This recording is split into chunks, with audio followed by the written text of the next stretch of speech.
Celebramos hoje a festa de um grande santo da igreja chamado São Carlos. São Carlos. Ele nasceu, viveu e morreu no século XVI. Por volta do ano 1538, viveu até 1585 por aí. Ele era sobrinho direto do Papa Pio IV. Depois, sendo elevado à categoria de arcebispo de Milão, patriarca de Milão, também foi revestido da dignidade de cardeal. O século XVI foi um século marcado por muito sofrimento, foi um século marcado por muita angústia, foi um século marcado pela peste negra. Era um tempo semelhante a esse nosso, porém, muito pior do que a nossa peste de hoje. A pandemia daquela época conta as histórias da vida desses santos, que os vivos eram insuficientes para enterrar os mortos, os cadáveres apodreciam pelas ruas. Mas foi um tempo marcante na vida de muitos santos. Ele foi um dos contagiados. Abreviou a sua existência devido à peste que assolava e que ele contraiu. Indiretamente alguém chega a afirmar isso. Mas era um século assim, portanto, de reações e de ações. Por quê? Naquele tempo, na história da igreja, foi um tempo dos papados mais difíceis, onde se misturava poder de igreja com poder de Estado, onde a luta pelo poder dentro da igreja era muito grande, era pecaminosa e era vergonhosa, onde a formação do clero era muito limitada, onde as famílias bastardas, elas nas suas influências brigavam, lutavam, e elas que nomeavam os cardeais e tinham influência com os papas de Roma. Teve um papa naquela época que era tão ruim, que disse que quando ele morreu, jogaram o corpo dele no mar, o mar jogou de volta fora, porque era ruim demais. Era a história da igreja.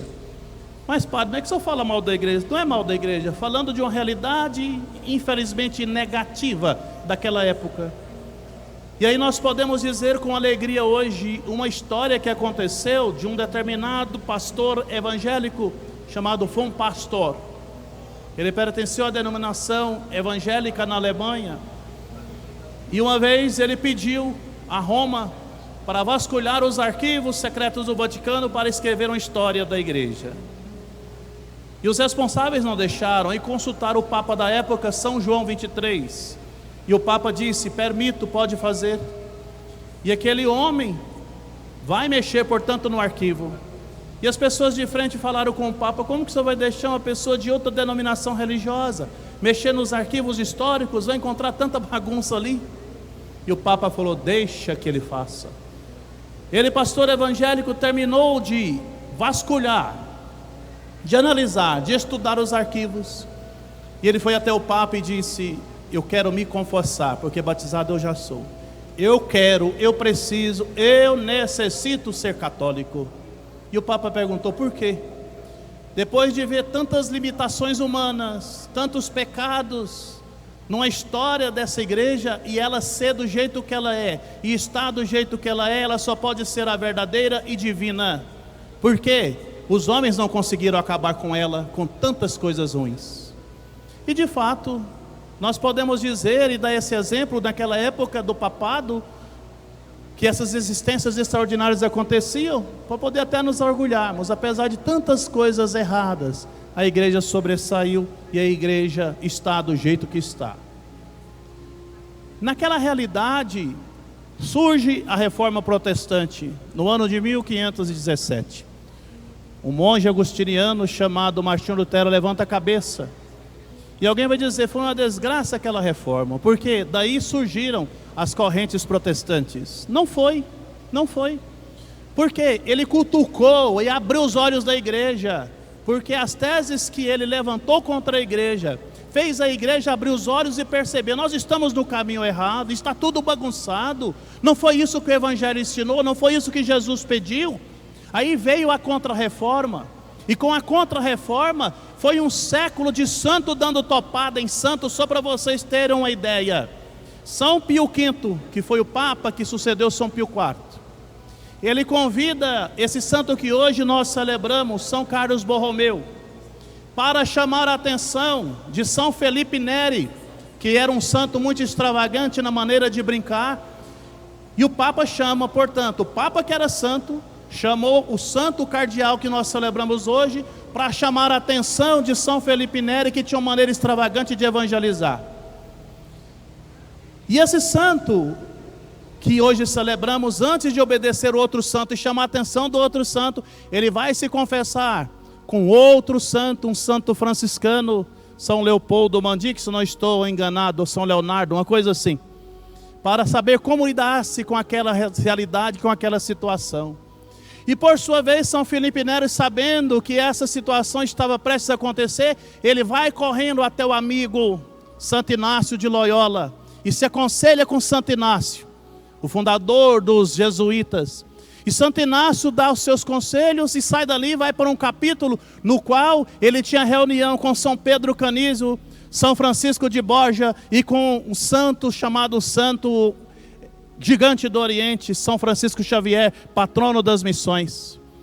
E São Francisco de Borja e São Pedro Canísio, trabalhando na mesma época lá na Polônia e na Alemanha, envia para o seminário em Roma São João Bercasman, São Luís Gonzaga e também Santo Stanislau Kostka, 3 jovenzinhos que entraram na mesma congregação de Santo Inácio de Loyola, mas morreram com 23 e 24 anos, porque eles saíram do seminário e foi ao encontro daqueles que estavam pesteados, pestilentos, sofrendo e contraíram a doença e morreram também. Vejam bem, e tantos outros santos surgiram naquela época. Tempo forte de peste, tempo forte de imoralidade, vamos dizer assim, mas o Deus que zela pela igreja deu uma chacoalhada bem forte, e daquilo que parecia um grande mal, a reforma protestante veio um grande bem, porque a igreja abriu.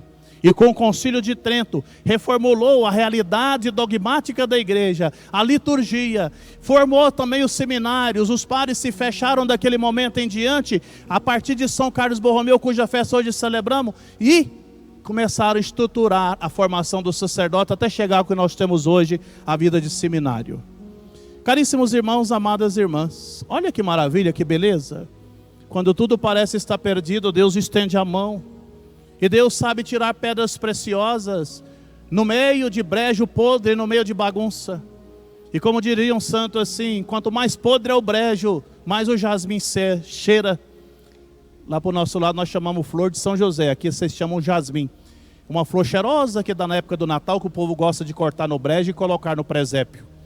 Aquela flor, quanto mais podre é o brejo, mais ela tem cheiro, mais ela exala perfume. Isso acontece também, não só na história da igreja, como nós citamos esse século, mas nós podemos citar também na vida de cada um de nós. Quando eu tenho um coração aberto para buscar a santidade, quando eu tenho um coração aberto para corresponder ao projeto de Deus, quando eu tenho um coração aberto para que na luz da fé, da esperança e do amor, eu sei interpretar a ação de Deus na minha existência, na existência da minha família, no meu trabalho, no que eu faço, no que eu deixo de fazer, e não perco a esperança nem a paz, e sobretudo não caio no desespero, porque eu sei em quem depositei a confiança. E eu vou entender o que São Paulo está falando aos romanos: quer morramos, quer vivemos, pertencemos ao Senhor.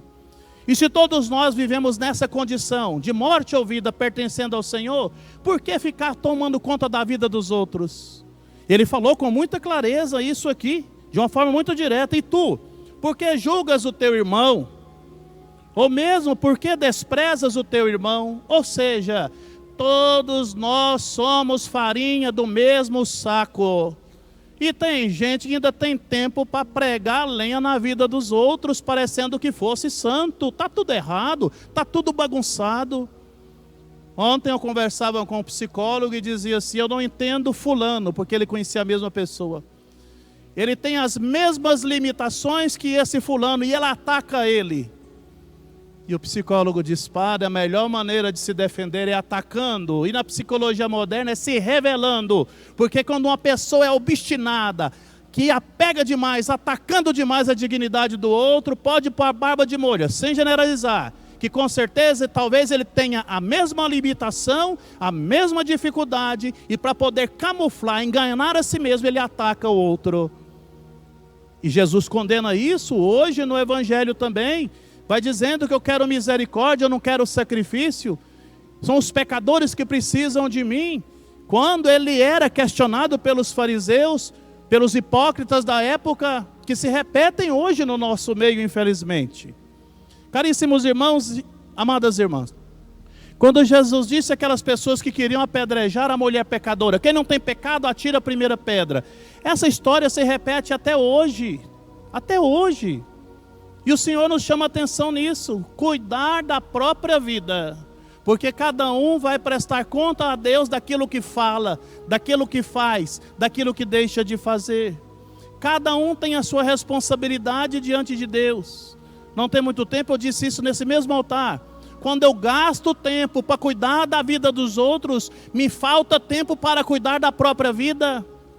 Quando eu fico lavando a roupa suja dos outros, a minha apodrece em casa. Quando eu fico reparando o filho dos outros, o meu morre com piolho dentro de casa. Enquanto eu fico criticando o limite dos outros, eu vou o quê?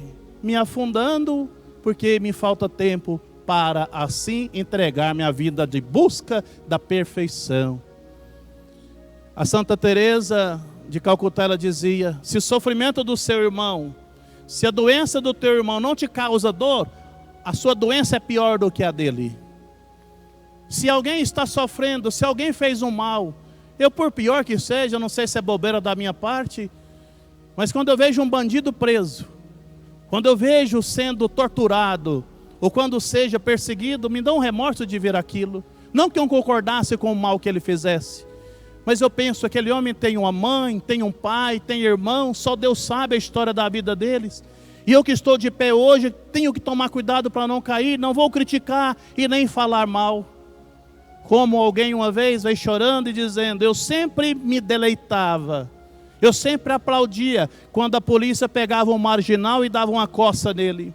Hoje eu sofro porque o meu filho caiu na mão da polícia, se tornou um marginal, e como é dolorido, como é sofrido. Portanto, você que tem filho, você que tem filha, tem netos e netas, cuidado ao criticar filhos dos outros, cuidado ao falar dos filhos dos outros, porque eu não posso dizer sobre essa terra: dessa água eu não beberei. Um dia pode ser, infelizmente, um filho ou uma filha que esteja passando a mesma dificuldade que o filho e a filha daquela família está passando. O Senhor hoje nos puxa a orelha de uma forma muito objetiva: cuidar da própria vida, buscar a santidade, ajudar quem precisa, fazer o bem, porque quer morramos, quer vivamos, pertencemos ao Senhor.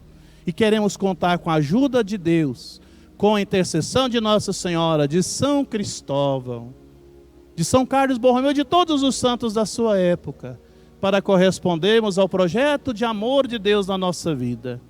Hoje eu vi nas redes sociais algo muito interessante que aprendíamos no seminário.